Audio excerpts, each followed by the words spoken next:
Assalamualaikum warahmatullahi wabarakatuh. Perkenalkan, saya Tegari Paramadias, NPM 1910.084 dari kelas E, Hukum Asuransi, Universitas Pasundan.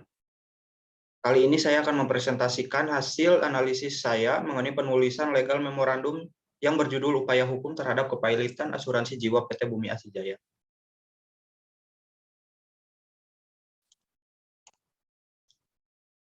Pada bagian heading, ini ditujukan kepada Pengadilan Niaga Negeri Jakarta. Dari saya sendiri mewakili konsumen pemegang polis asuransi jiwa PT Bumi Asih Jaya dengan pokok permasalahan upaya hukum konsumen dalam penyelesaian kasus kepailitan asuransi jiwa PT Bumi Asih Jaya. Pada bagian legal issues, PT Bumi Asih Jaya merupakan sebuah perusahaan asuransi jiwa yang dinyatakan pailit 25 Oktober 2013. Otoritas Jasa Keuangan mencabut izin usaha PT Asuransi Jiwa Bumi Asih berdasarkan keputusan Dewan Komisioner OJK pada 18 Oktober 2013. Perusahaan yang didirikan pada 14 September 1967 ini dinilai tidak mampu lagi memenuhi ketentuan yang berkaitan dengan kesehatan keuangan. Di antaranya adalah rasio kecukupan modal. Lalu 3 orang kurator ditunjuk. Mereka adalah Lukman Sembada, Raymond Pardede, dan Gindo Hutayan. Dalam proses kepailitan, kurator adalah balai harta peninggalan atau orang perseorangan yang diangkat oleh pengadilan untuk mengurus dan membereskan harta debitor.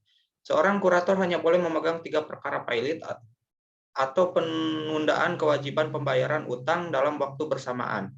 Kurator juga tak boleh menggunakan aset dan kekayaan debitur untuk kepentingan pribadi. Mereka akan mendapatkan imbalan atas jasa sebagai kurator, tetapi imbalan itu dibayarkan ketika proses kepailitan selesai.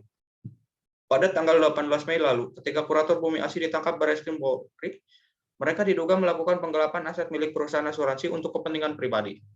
Hasil penyidikan menyebutkan bahwa total kerugian akibat perbuatan tersebut mencapai 20 miliar.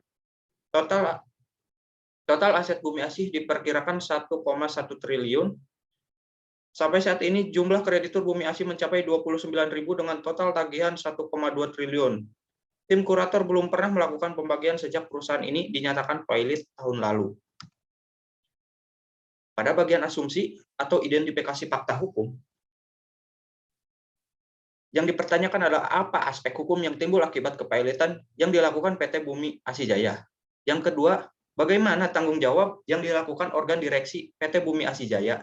Dan yang ketiga, bagaimana perlindungan hukum terhadap konsumen pemegang polis asuransi.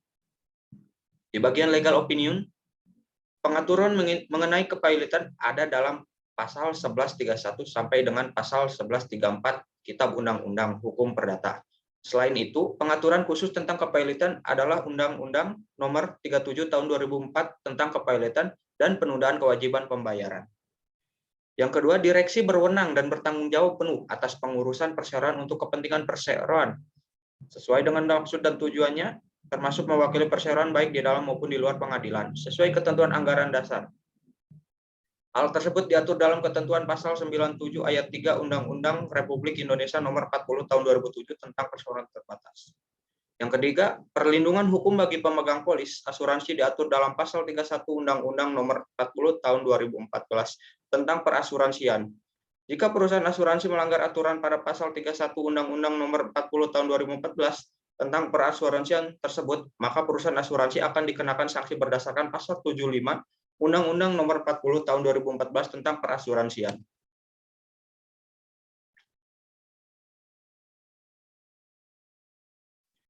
Statement facts. Pada bagian ini, PT Bumi Asih Jaya tidak dapat lagi memenuhi ketentuan yang berkaitan dengan kesehatan keuangan pada tahun 2013. Di antaranya adalah rasio kecukupan modal, bahwa dalam menjalankan usaha perasuransian, perusahaan asuransi wajib menjaga tingkat solvabilitas sebagaimana diatur dalam usaha perasuransian. Perusahaan asuransi wajib menjaga tingkat solvabilitas sebagaimana diatur dalam pasal 11 ayat 1 huruf A Undang-Undang Perasuransian. Selain itu, pihak asuransi juga melakukan kepailitan karena gagal membayar klaim polis konsumen dan melanggar Undang-Undang Nomor 37 Tahun 2004 tentang kepailitan. Yang kedua, PT Bumi Asih Jaya tidak melaksanakan kewajibannya sesuai dengan peraturan perundang-undangan di bidang perasuransian yang dapat dikategorikan hutang. Hal ini dibuktikan dengan adanya beberapa konsumen yang tidak dapat mengklaim polis yang mereka pegang. Sehingga sesuai dengan ketentuan pasal 1 angka 6 Undang-Undang Kepailitan menyatakan utang adalah kewajiban yang dinyatakan atau dapat dinyatakan dalam jumlah uang baik dalam mata uang asing, baik secara langsung maupun yang akan timbul di kemudian hari, atau kontingent yang timbul karena perjanjian atau undang-undang dan yang wajib dipenuhi oleh debitur, dan bila tidak dipenuhi memberi hak kepada kreditur untuk mendapat pemenuhan dari harta kekayaan debitur. Yang ketiga, PT Bumi Asih Jaya juga memiliki 2 atau lebih kreditor dan tidak membayar lunas sedikit. Satu, utang yang telah jatuh tempo dan dapat ditagih berupa pemenuhan kewajiban kepada konsumen pemegang polis.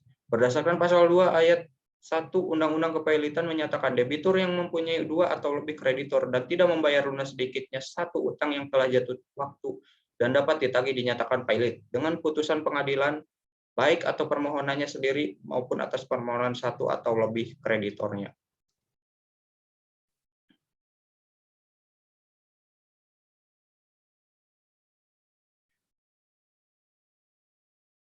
Pada bagian legal memorandum, analisis dasar hukum 1, putusan pailit mengakibatkan seluruh harta kekayaan debitur pailit berada dalam situasi umum, sitaan umum, dan pasal 24 ayat 1 Undang-Undang Nomor 37 Tahun 2004 menyatakan bahwa debitur pailit demi hukum kehilangan haknya secara keperdataan untuk menguasai dan mengurus kekayaannya yang termasuk dalam harta pailit sejak tanggal putusan pernyataan pailit diucapkan.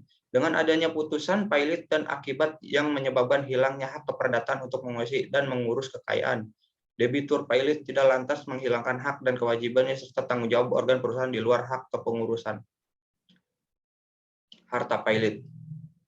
Sultan Remi yang menyatakan bahwa sebagai akibat putusan pailit, kekuasaan direksi suatu perseroan terbatas dan badan-badan hukum lainnya untuk mengelola perusahaan debitur atau badan hukum tersebut termasuk, sekalipun mereka tetap menjabatnya. Pengurusan perusahaan debitur atau badan hukum lainnya itu menjadi Punkes Office. Segala sesuatunya diputus dan dilaksanakan oleh kurator, mereka tidak memiliki kendali terhadap kurator. Sebaliknya mereka harus mematuhi petunjuk-petunjuk dan perintah-perintah kurator. Salah satu dasar pertimbangan pengajuan permohonan pailit terhadap perusahaan asuransi adalah kondisi keuangan perusahaan tersebut adalah dalam keadaan yang tidak sehat. Dengan adanya kepailitan ini, maka ada kemungkinan bahwa perusahaan tersebut tidak lagi melanjutkan usahanya lagi. Pasal 142 ayat 1 hukum D, huruf D dan E Undang-Undang Nomor 40 Tahun 2007 juga menyatakan pemberian peluang pembubaran perseroan karena dengan dicabutnya kepailitan berdasarkan putusan pengadilan niaga yang telah mempunyai kekuatan hukum tetap. Harta pailit tidak cukup untuk membayar biaya kepailitan dan karena harta pailit perseroan yang telah dinyatakan pailit berada dalam keadaan insolvensi sebagaimana diatur dalam Undang-Undang tentang Kepailitan dan PKPU. Dalam analisis dasar hukum kedua, berdasarkan laporan operasional PT Asuransi Jiwa Bumi Asih Jaya triwulan 2 tahun 2013, saldo utang klaim yang berupa utang klaim kepada 13.209 pemegang polis dengan jumlah peserta sebanyak 925.018 per 30 Juni 2013 adalah sebesar 110 miliar 748 juta rupiah. Ini yang membuat Dewan Komisioner Otoritas Jasa Keuangan pada 20 November 2013 akhirnya mengajukan permohonan gugatan pailit terhadap PT Asuransi Jiwa Bumi Asih Jaya kepada Pengadilan Niaga Jakarta Pusat, dan kemudian berdasarkan putusan Mahkamah Agung dengan nomor putusan 408 K PDT Suspailit 2015, PT Asuransi Jiwa Bumi Asih Jaya dinyatakan pailit dan diangkatnya Raymond Muhammad dan Parede SH sebagai kurator. Pemegang polis dalam hal ini bertindak sebagai klien atau pihak kreditur PT Asuransi Jiwa Bumi Asih Jaya. Hal ini mengharuskan perusahaan asuransi PT Asuransi Jiwa Bumi Asih Jaya untuk segera melakukan tanggung jawabnya, yaitu dalam kewajiban pembayaran utang kepada pemegang polis. Pertanggungjawaban direksi perusahaan asuransi terhadap pemegang polis didasarkan prinsip tanggung jawab atas dasar kesalahan. Dengan demikian, PT Asuransi Jiwa Bumi Asih Jaya di dalam kepailitannya memiliki kewajiban untuk bertanggung jawab kepada pihak yang dirugikan sampai kepada harta pribadinya. Dalam kaitannya dengan asas proporsionalitas, maka hal tersebut harus dilakukan dengan pembagian hak dan kewajiban di antara para pihak sesuai dengan porsinya masing-masing. yaitu dengan melakukan pengembalian premi yang telah dibayarkan pemegang polis. Namun, pada akhirnya dapat diketahui bahwa pertanggungjawaban PT Asuransi Jiwa Bumi Asih Jaya terhadap pemegang polis sebagai kreditur prepen ini belum dilakukan sesuai dengan asas proporsionalitas. Dengan kata lain, belum dibayar. Dalam analisis dasar hukum ketiga berkaitan dengan bentuk perlindungan hukum yang diberikan kepada pemegang polis asuransi jiwa PT Bumi Asih Jaya, dalam hal perusahaan asuransi dinyatakan valid, yaitu adanya pembatasan yang ditentukan oleh Undang-Undang Nomor 37 Tahun 2004 tentang kepailitan dan penundaan kewajiban pembayaran utang, bahwa kewenangan untuk mengajukan permohonan pailit hanya dapat dilakukan oleh Menteri Keuangan. Perlindungan tersebut dapat melalui perlindungan preventif maupun represif guna memberikan perlindungan terhadap pemegang polis dalam kepailitan perusahaan asuransi. Maka disarankan kepada pemerintah adanya pembentukan semacam lembaga penjamin yang dapat memberikan perlindungan bagi pemegang polis jika perusahaan asuransi pailit dan memberi keuangan betul-betul memanfaatkan secara tegas dan netral atas wewenang yang telah diberikan undang-undang dalam memberikan tindakan terhadap perusahaan asuransi yang tidak sehat. Dalam kesimpulannya atau conclusion, ada beberapa aspek hukum yang perundang-undangan yang dilanggar oleh perusahaan asuransi jiwa PT Bumi Asih Jaya. Di antaranya Undang-Undang Nomor 37 Tahun 2004 tentang kepailitan, Undang-Undang Nomor 40 Tahun 2007 tentang perseroan terbatas, dan Undang-Undang Nomor 40 Tahun 2004 tentang perasuransian. Di sini juga termasuk di dalamnya terdapat perbuatan melawan hukum. Ini dikarenakan kurator yang seharusnya menjaga harta perusahaan hingga persidangan selesai, namun harta tersebut digunakan untuk keperluan pribadinya. Selain itu, perlu diingat bahwa kita memiliki asas lex specialis derogat legi generali, adalah asas penafsiran hukum yang menyatakan bahwa hukum yang bersifat khusus mengesampingkan hukum yang bersifat umum.